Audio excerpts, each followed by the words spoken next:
মুষলধারায় বৃষ্টি মাথায় নিয়ে শতাধিক ছাত্র যুবক গঙ্গাসাগরের মরিগঙ্গা নদী পেরিয়ে চলল নবান্ন অভিযানে।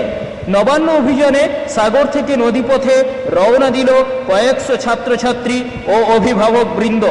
আর আরজিকর হাসপাতালে তরুণী চিকিৎসককে ধর্ষণ করে খুনের ঘটনার প্রতিবাদে রাজ্য জুড়ে উঠেছে প্রতিবাদের ঝড়। আজ দুপুর 2টোয় ছাত্র সমাজের পক্ষ থেকে নবান্ন অভিযানের ডাক দেওয়া হয়েছে। আর সেই কর্মসূচিতে যোগ দেওয়ার জন্য বৃষ্টিকে উপেক্ষা করে কাক ভরে সাগরের কচুবেড়িয়া থেকে জলপথে ভ্যাসেলে করে নবান্নের উদ্দেশ্যে রওনা দিলেন কয়েকশো ছাত্রছাত্রী ও অভিভাবকেরা। সাগরদ্বীপের এক ঈশ্বর, ছাত্রছাত্রীদের এক ঈশ্বর, ছাত্রছাত্রীদের এক ঈশ্বর, ছাত্রছাত্রীদের এক ঈশ্বর, এক ঈশ্বর, বোনদের এক ঈশ্বর, বলি এক দফা। ছাত্র সমাজের ডাকে আজকে নবান্ন চলো অভিযান। আমরা সাগর থেকে এই প্রাকৃতিক দুর্যোগ বা বৃষ্টিকে উপেক্ষা করেও প্রায় শতাধিক মানুষ আজকে আমরা এই নবান্ন চলোতে গিয়ে মুখ্যমন্ত্রী মমতা বন্দ্যোপাধ্যায়কে 14 তলা থেকে নিচে নামিয়ে আনবো। আজকের এই আন্দোলনে যাচ্ছি, আমরা সামিল হচ্ছি। কাণ্ডে এখনো পর্যন্ত দোষীদের ধরতে পারেননি মুখ্যমন্ত্রী নিজেই হচ্ছেন মুখ্যমন্ত্রী, পুলিশ মন্ত্রী এবং স্বাস্থ্যমন্ত্রী। ওনার ব্যর্থতার জন্য আমরা ওনার পদত্যাগ চাইছি।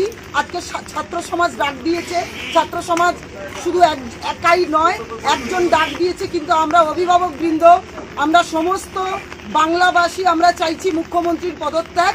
উনি অবিলম্বে পদত্যাগ করুন। ওনার যে ব্যর্থতা, আমরা কিন্তু আমাদের একটাই দফা, একটাই দাবি, যেটা হচ্ছে মুখ্যমন্ত্রীর পদত্যাগ।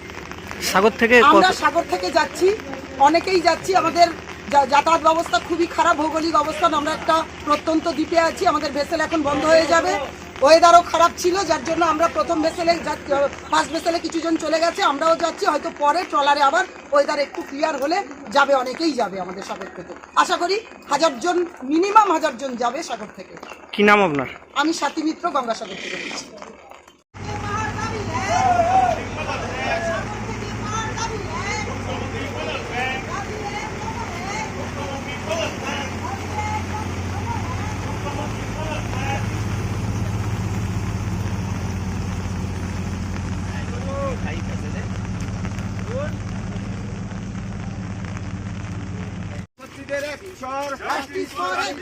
সাগরদ্বীপের এক ঈশ্বর, ছাত্রছাত্রীদের এক ঈশ্বর, ছাত্রছাত্রীদের এক ঈশ্বর, ছাত্রছাত্রীদের এক ঈশ্বর, এক ঈশ্বর, বোনদের এক ঈশ্বর।